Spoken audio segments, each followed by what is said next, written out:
യുക്രൈനുമായുള്ള യുദ്ധത്തിൽ വിജയം കൈവരിക്കാനായി റഷ്യ ശക്തമായ വ്യോമ ബോംബ് പ്രയോഗിച്ചു തുടങ്ങിയതായി റിപ്പോർട്ട്. പ്രയോഗിച്ച ആദ്യ ബോംബ് തന്നെ ശത്രുവിന്റെ പ്രതിരോധത്തെ തകർത്തുവെന്നാണ് റിപ്പോർട്ടുള്ളത്. സോവിയറ്റ് യൂണിയൻ കാലഘട്ടത്തിൽ ഉപയോഗിച്ചിരുന്ന ഒരു ബേസിക് ആയുധത്തെയാണ് റഷ്യൻ സൈന്യം ഗ്ലൈഡിംഗ് ബോംബാക്കി മാറ്റി യുക്രൈനെതിരായി പ്രയോഗിക്കാൻ പദ്ധതിയിട്ടത്. അന്നത്തെ ആ ചെറിയ ആയുധത്തെ ഭൂമിയിൽ പതിച്ചാൽ 15 മീറ്റർ വീതിയുള്ള ഗർത്തത്തിന് കാരണമാകുന്ന ഒരു ഗ്ലൈഡിംഗ് ബോംബാക്കി മാറ്റുകയായിരുന്നു റഷ്യ. FAB-1500 എന്ന ബോംബാണ് റഷ്യയുടെ ഏറ്റവും പവർഫുൾ ബോംബായി ഇപ്പോൾ അവതരിച്ചിരിക്കുന്നത്. ഫൈറ്റർ ജെറ്റുകൾക്ക് മുകളിൽ ഘടിപ്പിച്ച 1.5 ടൺ ഭാരമുള്ള ആയുധമാണിത്. വളരെ ഉയരത്തിൽ നിന്ന് പതിക്കേണ്ട സ്ഥലത്ത് നിന്ന് കുറഞ്ഞത് 60 മുതൽ 70 കിലോമീറ്റർ ദൂരത്തു നിന്ന് വരെ തൊടുക്കാൻ സാധിക്കും. നിരവധി യുക്രൈനിയൻ വ്യോമ പ്രതിരോധ സംവിധാനങ്ങളുടെ പരിധിക്ക് പുറത്തുനിന്ന് ഈ വ്യോമ ബോംബ് തൊടുക്കാൻ സാധിക്കുമെന്നുള്ളതാണ് ഇതിന്റെ ഏറ്റവും വലിയ പ്രത്യേകത.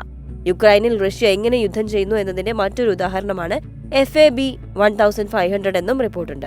യുക്രൈനിലെ ഡൊണറ്റ്സ്ക് മേഖലയിലെ യുദ്ധമുഖങ്ങളിൽ നിന്നുള്ള സമീപകാല വീഡിയോകളിൽ ഈ ബോംബുകൾ താപവൈദ്യുത നിലയങ്ങൾ, ഫാക്ടറികൾ, ടവർ ബ്ലോക്കുകൾ എന്നിവയിൽ പതിച്ചതും അവയുടെ അപാരമായ ശക്തി എത്രമാത്രമാണെന്ന് എടുത്തു കാണിക്കുന്നുമുണ്ട്.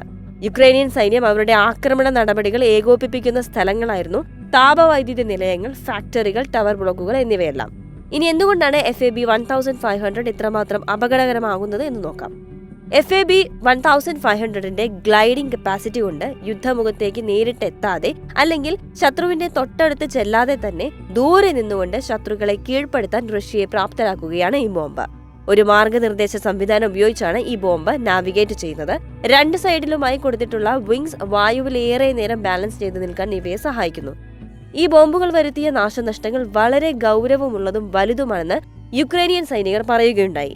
ഇത് സൈനികരുടെ മനോവീര്യത്തിൽ വളരെയധികം സമ്മർദ്ദം ചെലുത്തുന്നുമുണ്ടെന്നുമാണ് റിപ്പോർട്ട്. യുക്രൈൻ സൈന്യത്തിലെ എല്ലാവർക്കും ഇത് താങ്ങാൻ കഴിയില്ല.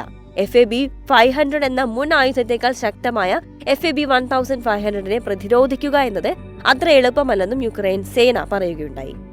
അവ്ദിവിക എന്ന യുക്രൈൻ സിറ്റിയുടെ പതനത്തിന്റെ മുന്നോടിയായി റഷ്യ ഈ 100 കണക്കിന് ബോംബുകൾ വിക്ഷേപിച്ചതായി യുക്രൈൻ സൈനികർ പറയുന്നുണ്ട്. അവ്ദിക യുദ്ധത്തിന്റെ തലേ ദിവസവും 100 കണക്കിന് എയർ ബോംബുകൾ വിക്ഷേപിക്കപ്പെട്ടിരുന്നു. 48 മണിക്കൂറിനുള്ളിൽ 250 എണ്ണമാണ് അവ്ദിക ദിശയിൽ റഷ്യ പ്രയോഗിച്ചത്. യുക്രൈനിയൻ എയർഫോഴ്സ് വക്താവ് യൂറി ഇൻഹദ് CNN-നോട് പറഞ്ഞത് ഇങ്ങനെയാണ്: സോവിയറ്റ് കാലഘട്ടത്തിലെ മൂക ബോംബുകളുടെ കുടുംബത്തിലെ ഏറ്റവും ശക്തമാണ് FAB-1500. ഇപ്പോൾ മോസ്കോയ്ക്ക് അടുത്തുള്ള ഒരു പ്ലാന്റിൽ ശക്തമായ ഒരു പതിപ്പായി ഈ ആയുധം പരിവർത്തനം ചെയ്യപ്പെട്ടിട്ടുണ്ട്.